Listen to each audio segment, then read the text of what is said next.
Behind every millionaire is a story. But behind Patrick Bet David lies a saga of war, exile, hustle, and reinvention. He's not just a businessman. He's a strategist, a provocateur, a man who built an empire with a camera, a question, and an unshakable belief in capitalism. From lavish mansions to million-dollar interviews, Patrick Bet David's lifestyle in 2025 is the culmination of decades of ambition and a few shadows he never quite outran. This is the story of how a refugee became one of the most feared and fascinating voices in modern media. 1. From refugee to ruler, the unlikely rise of Patrick Bet David. Patrick Bet David was born amid chaos in Tehran, 1978, as Iran spiraled into revolution. When the bombs fell and the future collapsed, his Armenian-Assyrian family fled, first to a refugee camp in Germany, then to the United States. He arrived in America with nothing but a suitcase and a dream, shaped by the trauma of displacement and the intoxicating allure of freedom. Los Angeles became his new battleground. But this wasn't the America of fairy tales. It was gritty, raw, and indifferent. Patrick enlisted in the U.S. Army after high school, a decision that would instill in him the discipline and grit that later defined his business life. Still, when he exited the military, he faced the same dilemma many veterans do. What now? He took a job at Morgan Stanley. It didn't last long, but it sparked something. Finance, he realized, wasn't just about money. It was about control. It was about creating something no one could take from him. So in 2009, in the middle of a global financial crisis, Patrick founded PHP Agency, a company built to empower insurance agents, minorities, and dreamers like him. That gamble? It turned into millions. But wealth wasn't enough. Patrick wanted influence. 2. The Vault Visionary. Building a media empire from scratch. While most CEOs kept their heads down and their mouths shut, Patrick did the opposite. He turned the camera on, launched Valuetainment, and started asking questions no one else would. Raw, unfiltered, political, dangerous. He challenged billionaires, debated politicians, and slowly built one of the most potent business platforms on YouTube. Valuetainment wasn't just a channel, it was a movement.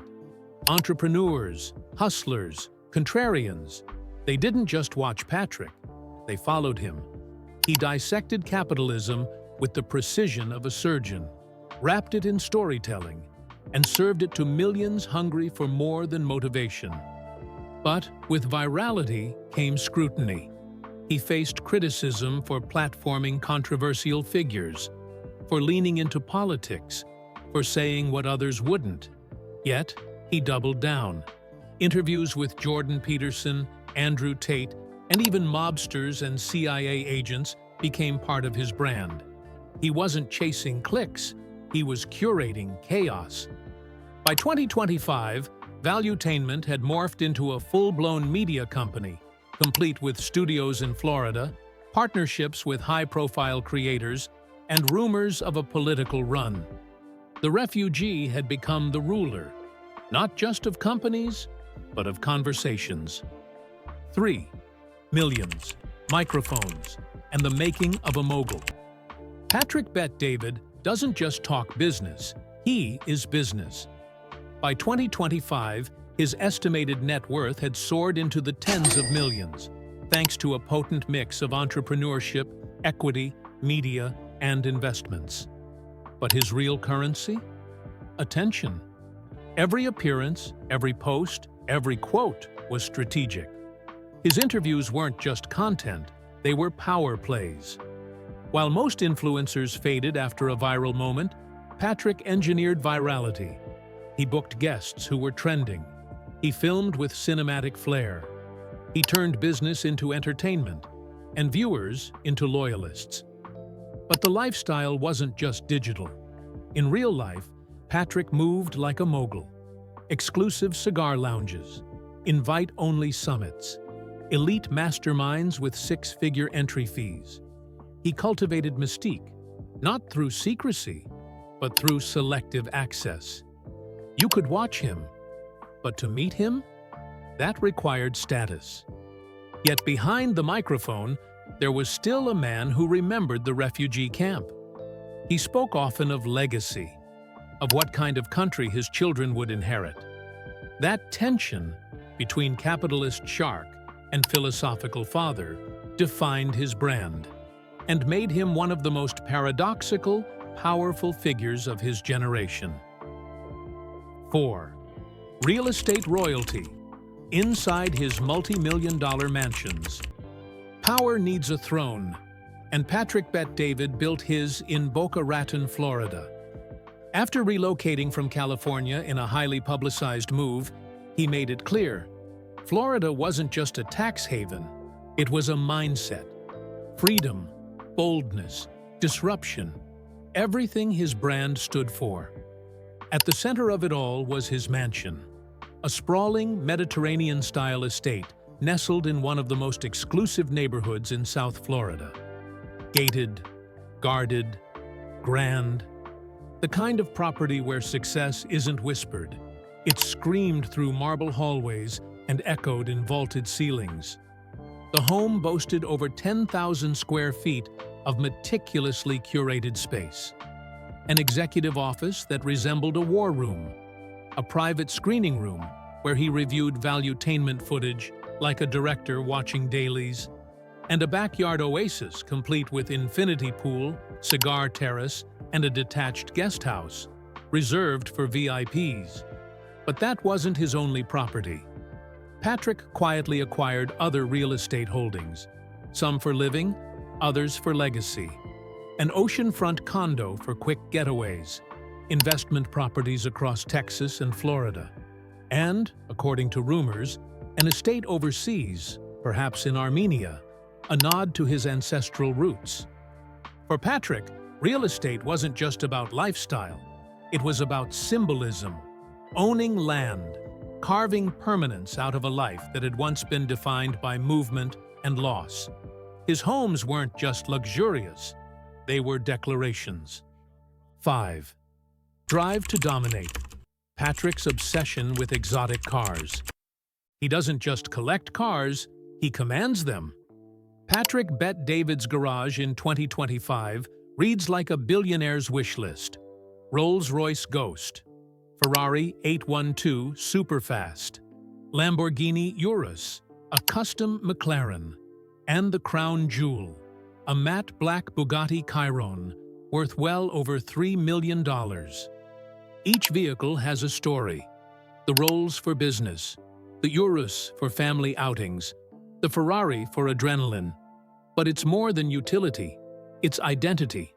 These aren't just cars, they're armor, statements, tools of presence. When Patrick pulls up, people notice. And that's the point. He's spoken openly about his philosophy. Every detail of a man's life should reflect his ambition. The car you drive, the watch on your wrist, the shoes on your feet. They're not vanity, they're signals. In Patrick's world, if you want to play big, you have to look big. But beyond the flash lies a deeper narrative. Growing up, Patrick couldn't afford a bus pass. He watched classmates get picked up in BMWs while he walked home from school. The hunger started early, and it never left. Today, the garage isn't just metal and horsepower. It's memory, manifested.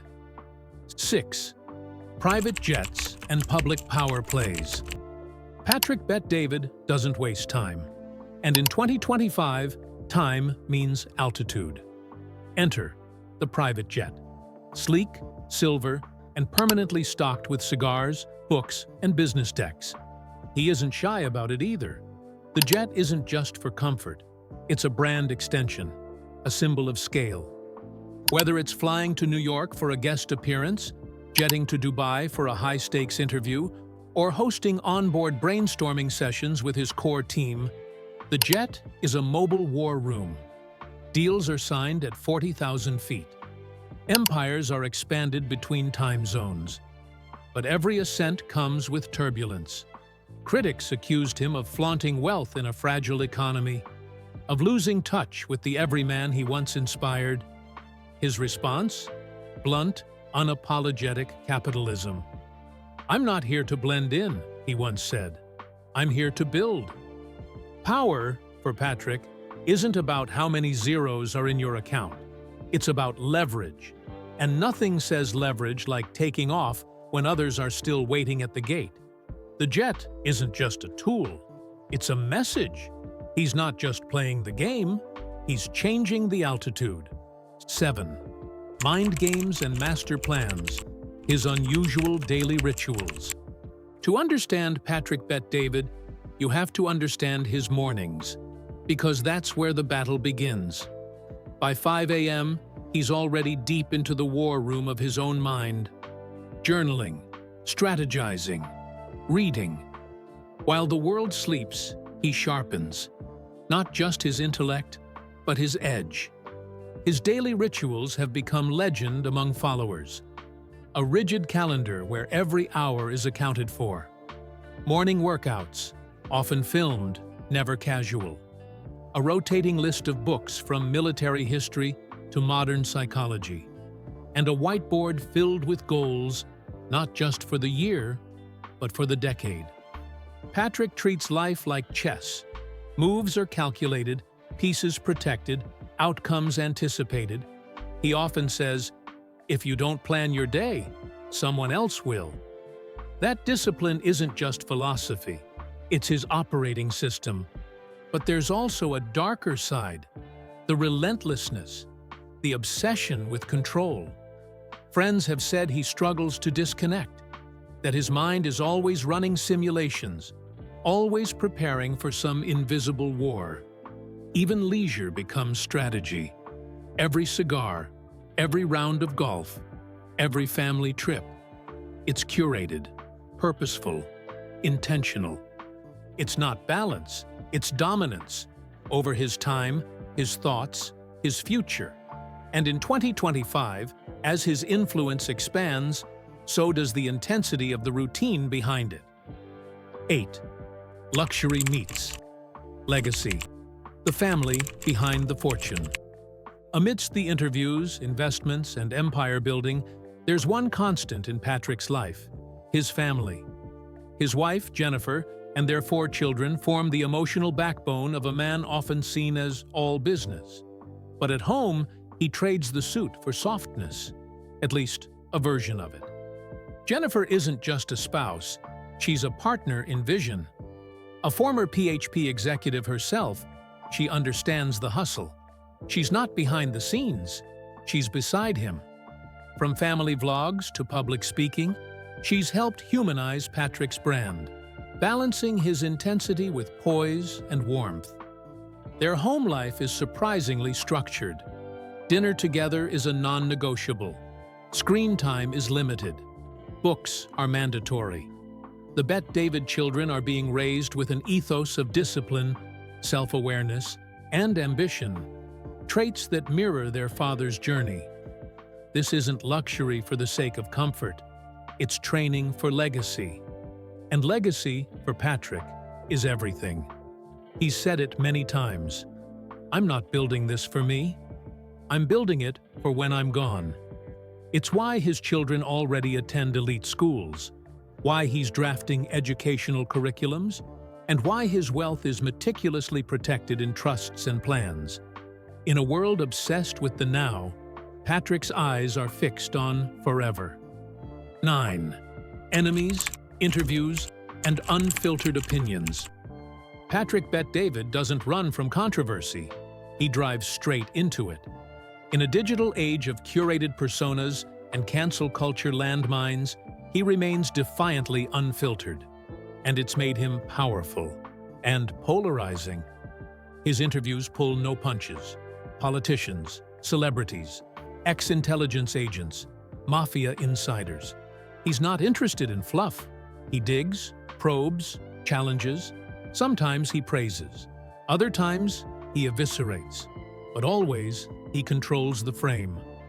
With that control has come enemies, former employees, competing creators, even public figures who've clashed with him on ideology. Patrick thrives in it. He doesn't believe in playing safe. In fact, he's warned viewers that being agreeable will bury you. It's not just media, it's warfare. 2025 has only amplified the stakes. His takes on geopolitics, immigration, gender roles, and capitalism have drawn ire from progressives and applause from conservatives. He insists he's not partisan. He's a truth seeker. But that line, thin as it is, gets blurrier with each broadcast. In the end, that's the paradox. Patrick Bet-David is both admired and attacked. A capitalist hero to some, a provocateur to others. But one thing is certain: he will not be ignored. 10. The empire expands. What's next for Patrick Bet-David? Patrick Bet-David has never been satisfied with just enough. For him, growth isn't a goal, it's a requirement. And in 2025, his empire is no longer confined to YouTube, insurance, or real estate. It's sprawling, adaptive, calculated. Valuetainment has evolved from a digital platform to a full-fledged media machine. Satellite studios, new hosts, political debates, original documentaries. A subscription model is in the works. Talks of acquiring a cable network have surfaced. And behind the scenes, whispers grow louder about a possible political run, something he's hinted at but never confirmed. Then there's the education initiative. Patrick believes the American school system is broken. He's developing an alternative curriculum, one grounded in entrepreneurship, critical thinking, and American values. Not just an online course, a movement, one aimed at reshaping how the next generation views money, power, and personal responsibility. Strategic partnerships are blooming, too. Collaborations with billionaires, cultural commentators, and controversial creators alike. He's assembling a tribe, not just of followers, but of players, movers, builders, thinkers. The kind of circle that doesn't just comment on the world, it changes it. Where most people find a lane and stay in it, Patrick's building highways. Every move is methodical. Every expansion has a deeper motive. And as 2025 unfolds, one truth becomes clearer than ever. Patrick Bet-David isn't just preparing for the future. He's engineering it. From refugee to tycoon, from soldier to storyteller, Patrick Bet-David's journey is a blueprint of ambition sharpened by adversity. His lifestyle in 2025 is the visible edge of a relentless mind. But beneath the luxury lies legacy, and a man still chasing the next impossible win. Subscribe to explore more lives where wealth meets willpower.